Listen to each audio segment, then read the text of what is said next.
10-year-old Henry Hardies had no idea how the fire could have raced out of control so fast. He only knew it had, and now they had to fight it. He dug the shovel into the dry soil, scooped as much as he could lift, and tossed it on the closest flames. The blanket of dirt smothered a square yard of flames. Clouds of dust puffed 3 feet into the air. To his right, new flames sprouted, seemingly from nowhere. Henry threw another shovel of dirt on it, marveling at how the fire seemed to jump from one patch of dry grass to the next, like an invisible living thing springing from under his loads of dirt. The main body of the fire burned less than 6 feet away. The dry wood that fueled it popped.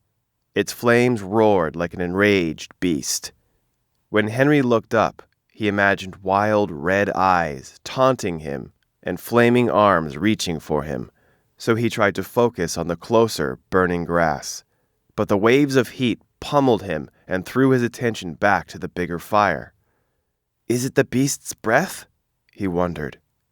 Like the summer just passed, September was starting out warm and dry, offering no relief to the parched soil, crackling grass, and brittle underbrush.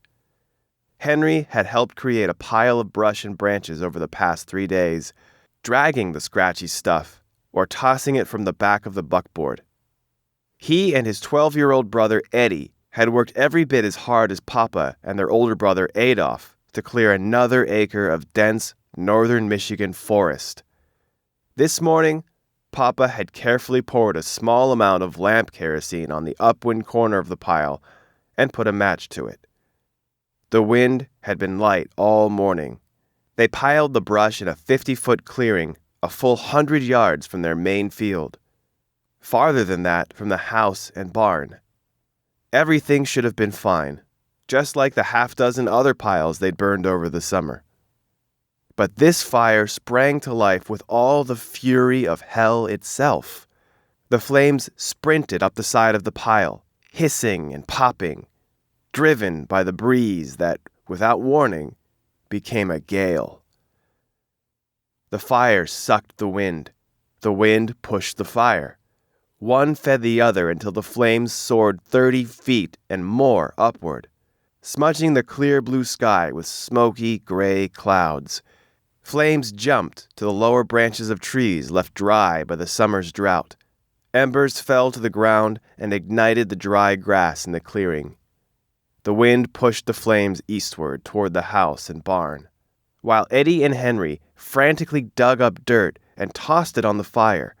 Papa and Adolf used the 2-man crosscut saw to drop the closest trees inward onto the fire, hoping to deny the beast a fuel-rich path to grow.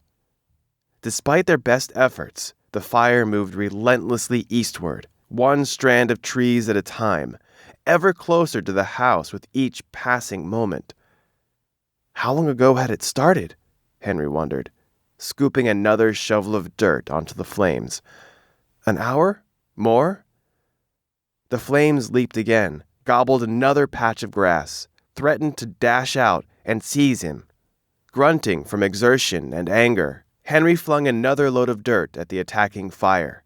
Sweat stung his already smoke-irritated eyes. "Eddie! Henry!" Papa shouted over the fire's roar. "Come here!" Henry ran to him, dragging his shovel. Eddie got there first. On his father's signal, Adolf, 16 and taller than his father, paused to catch his breath. The teenager, with his father's dark hair and eyes and angular face, showed signs of maturing into a beefier version of his father. He stretched the kink out of his back, put there by an hour of steady sawing. Dust and sweat matted the older man's dark hair into a tangle as dense as the underbrush they'd been working on all summer to clear. 34 years old and the father of 8, Edward Hardies stood only 5'7", but had shoulders broadened by a lifetime of farming and lumbering.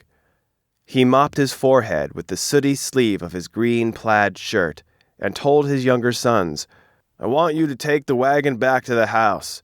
Rake and dig every bit of vegetation you can between the edge of the woods and the barn, and have Mama and the girls fill every bucket and barrel with water.